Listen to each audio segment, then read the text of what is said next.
We are back. 9:15 is the time. A little under 2 years ago, a fire destroyed the historic Lutsen Lodge.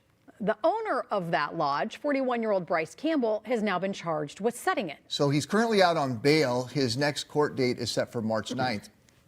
If found guilty, he faces up to 20 years in prison for each charge. Now, Joe Friedrichs was the first journalist on the scene of that fire that day, and he has now released a podcast about the investigation. He's joining us via Zoom this morning to tell us a little bit more about it. Hi, Joe. Thanks for being with us. Yeah, good to be here. Thank you. Let's go back pre-fire and just talk for a quick moment for people who aren't familiar with the Lutsen Lodge, a little bit about the lodge. I mean, this lodge has been around and has quite the story since the 1800s. Right. I mean, a very historic landmark in Minnesota. People from all over the state would come here. Of course, from the Twin Cities area, a lot of people would come on annual trips. There were weddings here, anniversaries. It was a place that people held near and dear to their hearts, both from the cities, but also locally. A lot of people here in Cook County, where I'm at near Grand Marais right now, would go to the lodge on weeknights and kind of hang out down there, or maybe after skiing at Lutsen Mountains would go down. So a historic place in Minnesota. So, Joe, you said you were one of the first reporters on the scene. Forgive me for not knowing this. Who do you work for? What brought you there right away? Yeah, it was. I'm doing a lot of freelance journalism now. I also have a company that focuses on the Boundary Waters, but I wasn't doing it for them. I was on for Minnesota Public Radio. I was live on the air that morning as a freelancer. And so what was it like for you when you responded to that fire back on January 6th of 2024? Or February 6th, sorry. Right. Yeah, it was pretty surreal. I mean, I was I was in a master swim group at the local YMCA in Grand Marais, and it's at 7 a.m. and we meet, and I started getting texts saying, "What do you know about the fire? What are you doing? You're going to cover the fire?" And I didn't know what that meant at the time. The news hadn't really come out, and I quickly figured out that Lutsen was still on fire. Got down there very quickly. About 15 minutes later, I was live on the radio, and I mean, there was still ash coming down on my boots, and wow. and fire trucks everywhere, and law enforcement and so forth. It was a very intense scene, surreal, sad. You could even feel just the collective energy of like, oh my gosh, this building is gone. I was very close to it. I mean, I could see the rubble and the flames, and it was surreal, and sorrow was just that collective feeling that could be felt almost immediately. So the true crime genre of podcasts has been something that's really become wildly popular the last several years. And so you, as someone who covered this, probably realized that there could be some public interest maybe beyond the audience of public radio, if that's who you're working for at the time. And you came up with this podcast. Tell us about it.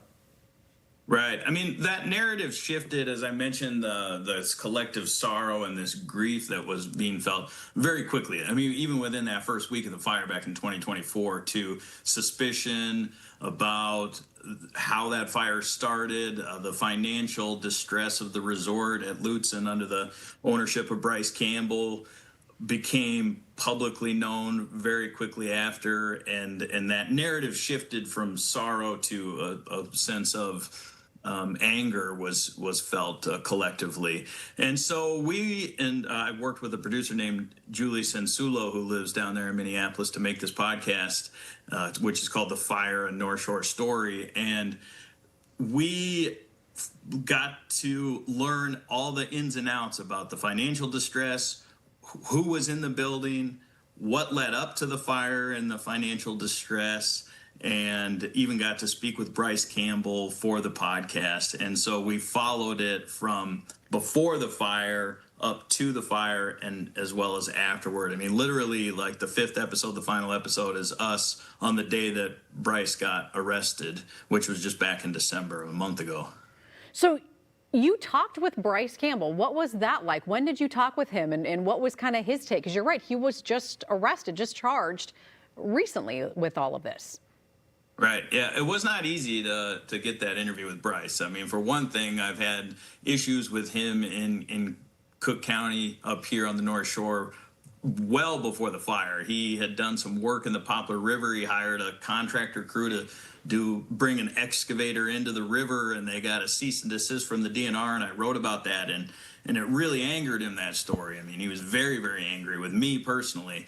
And so we kind of came around on a long journey. He also owns Superior Shores down near Two Harbors, and a court removed that from his ownership. And I worked on that story extensively with Bryce. And just over time, for whatever reason, we developed a communication that felt comfortable to him, enough that he was willing for me to drive to Canada, where he was at the time. He's a Canadian citizen, and meet with him at a property, a hotel that he owned in Fort Francis, Ontario. And that's where the interview and the podcast that you hear took place, in Canada.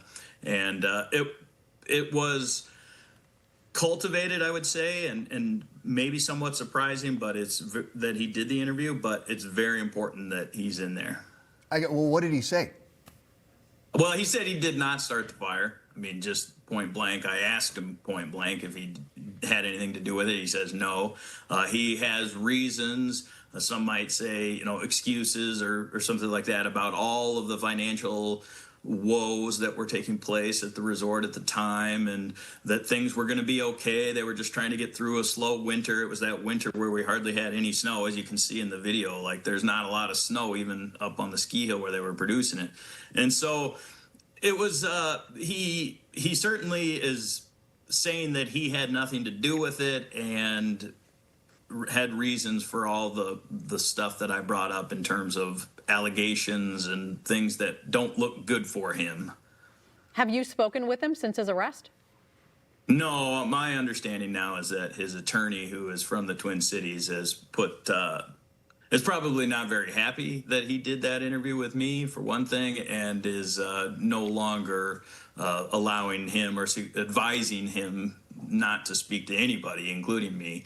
Bryce is out on bail right now, and he is in the Lutsen area, staying at a place. I know where he's staying, and if I see him, I'll try to speak to him, of course, but he's not doing interviews. I know a lot of media have been reaching out to him and his attorney, and neither of them are speaking at this time.